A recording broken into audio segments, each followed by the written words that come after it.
craneana, en el cual está contenido por el cerebro, el cerebelo, y delante del cerebelo el tronco encefálico. Lo tenemos acá. Ya ustedes conocen también clásicamente al tronco encefálico. Desde primaria lo han dividido en la parte más superior, llamada mesencéfalo, en la parte media, que protuye, llamada protuberancia, y en la parte inferior, llamado bulbo raquídeo. Ok, hasta ahí estamos bien. Vamos a hablar de anatomía, y cuando hablamos de anatomía siempre hay que hablar de límites, de relaciones. Primera pregunta, ya lo debes saber. La parte inferior, ¿cómo se llama? Bulbo raquídeo. ¿Y qué está debajo del bulbo raquídeo? La médula espinal. Donde, si solamente tienes el sistema nervioso central, es decir, no tienes el cráneo, no tienes la columna vertebral, te peleaste con tu pareja, lo abriste, le sacaste su cerebro encéfalo con médula, y te preguntan dónde termina la médula y dónde empieza el bulbo. O viceversa, ¿no? Profe, ¿hasta dónde es bulbo y a partir de dónde es médula espinal? El surco está al medio, o sea, el surco que encontramos al medio de la médula espinal, llamada fisura media anterior, se continúa hacia arriba también, que se llama fisura media anterior. Sí, médula oblongada inferior, algo así he escuchado, creo. Otro nombre del bulbo raquídeo, como le dice su compañero, médula oblongada.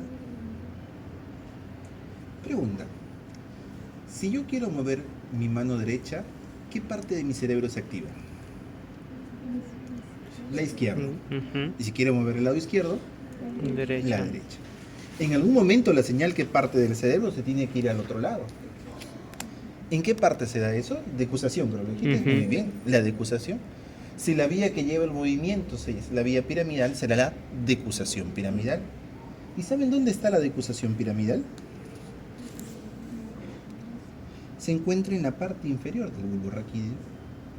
Empecemos con esto entonces. Esto tú ya me dijiste que en la parte inferior se llama bulbo raquídeo, y que en el bulbo raquídeo me dijiste también de que había una fisura al medio, que era la continuación de la fisura de la médula espinal, y se llama fisura media anterior. Te cuento que en la parte inferior del bulbo raquídeo, esa fisura media anterior tiene una discontinuidad, tiene una irregularidad. Esa irregularidad, imaginemos que está acá, está un poco aplastadito, maltratado, no te podría jurar al 100% que es acá, pero imaginemos que es acá. En las fotos lo vas a ver, en tus clases lo vas a ver, es una discontinuidad, irregularidad. Imaginemos que es acá, es donde las fibras de un lado pasan al otro lado. Eso se llama decusación piramidal o decusación motora. Y esa decusación motora nosotros lo vamos a utilizar para decir, desde la decusación piramidal hacia arriba va a ser bulbo, y debajo de la decusación piramidal será médula espinal. Son límites artificiales que nosotros le ponemos. Cuando papá y mamá nos hacían, no dijeron, ¿sabes qué? Oye, mi amor, empezamos haciendo mesencéfalo, seguimos con bulbo y terminamos con tu protuberancia. O sea, simplemente nosotros, para poder estudiarlo mejor, para tener preguntas con que jalarlos, es que nosotros ponemos estos límites. Nosotros no, los gringos, los sabios de la anatomía lo han puesto. ¿Estamos bien? Hacia arriba, muy bien, estamos hacia acá. Hacia abajo ya sabemos, a nivel de la decusación piramidal empieza. Y hacia arriba, ¿dónde termina el mesencéfalo? Arriba del mesencéfalo, ¿saben quién está? Tálamo. El tálamo. Es más, dicen que el tálamo es como la cabeza del tronco encefálico. Y el tálamo pertenece a una mancha, la mancha de los tálamos, lo llamo yo, donde está el tálamo, epitálamo, subtálamo, metatálamo, hipotálamo, que es el diencéfalo. Después del tronco encefálico sigue el diencéfalo. Entonces la pregunta es, ¿dónde termina el tronco y dónde empieza el tálamo? O un poquito, si quieres decirlo, ¿dónde termina el tronco y dónde empieza el diencéfalo? ¿Saben? ¿Se acuerdan? Nosotros vemos con los ojos. De los ojos, en la parte posterior está la retina. En la retina están las células ganglionares de la retina. ¿Saben qué hacen cuando se juntan todos los axones de las células ganglionares? Forman el nervio óptico. Y los dos nervios ópticos, mira, empiezan a ir hacia atrás y se juntan. Eso sí saben cómo se llama. Empiezan con ki y termina con asma. El quiasma óptico. Estamos recordando un poquito, solamente para poder ubicarnos. Profe, de los nervios ópticos se van hacia atrás, forman el quiasma óptico. Y la vía, algunas fibras cruzan la mitad y las otras siguen por el mismo lado, pero a nivel macro la vía visual sigue hacia atrás. Después del quiasma ya no se le llama nervio óptico. Después del quiasma se llama tracto óptico o cintilla óptica. Cintilla. Cintilla Ok. o tracto óptico, cualquiera de los dos. Eso se ha puesto como límite artificial nuevamente para decir, debajo de la cintilla, mesencéfalo. Arriba de la cintilla va a ser diencéfalo. Diencéfalo. ¿Estamos bien? No tenemos... La mayoría de las muestras han sido mochadas a través del mesencéfalo, incluso en la parte inferior del mesencéfalo, porque no vamos a tener muchas muestras de eso. Así que ahí sí le voy a pedir bastante, que utilicen bastante a María Juana. ¿Ok? Eso es en los costados. Y en la parte central del hipotálamo, como si fuera una dama que está echadita del hipotálamo, le salen dos protuberancias. Si yo digo que es como una dama, es como si fueran las mamas y se llaman cuerpos mamilares. Completemos nuestro límite. El límite superior del mesencéfalo va a ser una línea imaginaria que pasa por debajo de los tractos ópticos o cintillas ópticas y en el medio por debajo de los cuerpos mamilares. ¿Estamos de acuerdo? ¿Estamos bien? Profe, ya lo tenemos abajo, ya lo tenemos arriba. A los costados, bueno, a los costados no hay nada acá. En el mesencéfalo tampoco, pero profe, a los costados, mire, acá. No me haga trampa, profe, para eso está mi novio, suficiente con él. A los costados, ¿dónde yo puedo decir hasta dónde es tronco, hasta dónde empieza el cerebelo? ¿Cuál es el nervio de mayor diámetro que tenemos? Tiene 4 núcleos de origen real. Vago. Ese es el más largo, pero el más gruesito, el mayor diámetro. El trigémino. El trigémino emerge de la parte, muchos le dicen, antero-lateral del puente. Si eres observador, mira, por acá lo ven, por acá lo han señalado. Si dejas de ver tu celular y miras por acá, puedes evidenciar de que acá está la salida del trigémino. Ahí es donde lo han mochado al nervio. Esa salida del trigémino nosotros lo aprovechamos y decimos, ¿sabes qué? A los costados, aquí en el puente donde tengo estructuras en los costados, hasta la emergencia del trigémino va a ser puente. Y de acá más hacia el costado ya no va a ser puente. Esto lo voy a llamar el primer consejo de ministros.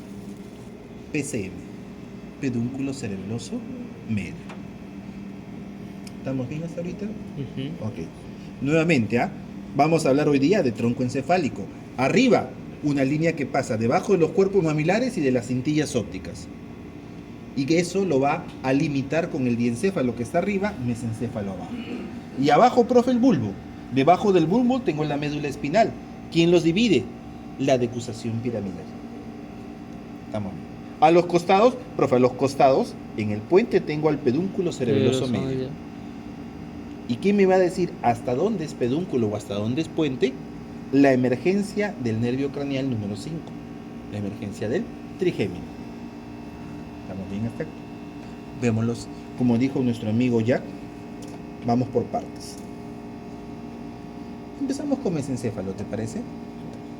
Pero antes de empezar por mesencéfalo, permíteme, para que me entiendas mejor lo que te voy a decir ahora, hacer un paréntesis y utilizar otra división que también hacen del tronco encefálico. Hasta ahorita nosotros lo hemos dividido, si lo tenemos así, en una parte superior, media e inferior. A la superior le llamamos mesencéfalo, a la parte media le llamamos puente o protuberancia y a la parte inferior bulbo raquídeo o médula oblongada. Permíteme dividir a tu tronco encefálico de manera longitudinal. Es decir, lo dividimos así, así y así. Es decir, tengo una parte más anterior, tengo una parte más posterior y otra parte que está en medio. Quizás en histología lo veas un poquito más a detalle, pero acá nos va a servir. Te cuento que la parte más anterior se va a llamar la porción basilar, como la base, como si esto fuera así, y la base de todo eso, la parte más anterior del mesencéfalo, la parte más anterior del puente y la parte más anterior del bulbo raquídeo va a ser la porción basilar del bulbo, del puente o del mesencéfalo. La parte más posterior, si esta es la base, la parte más posterior será el techo y le llamamos techo o tectum. Casi solamente encontramos techo o tectum a nivel del mesencéfalo. Y la del medio, esa parte del medio, la vamos a llamar tegmento o calota. ¿Estamos de acuerdo? Tegmento o calota. Profe, ¿pero por qué hace eso? ¿Para jalarme? Sí, para jalarte sí, pero también ¿por qué? Te cuento que en la porción basilar va a estar conformado principalmente por fibras que van de arriba hacia abajo, de abajo hacia arriba, fibras de proyección.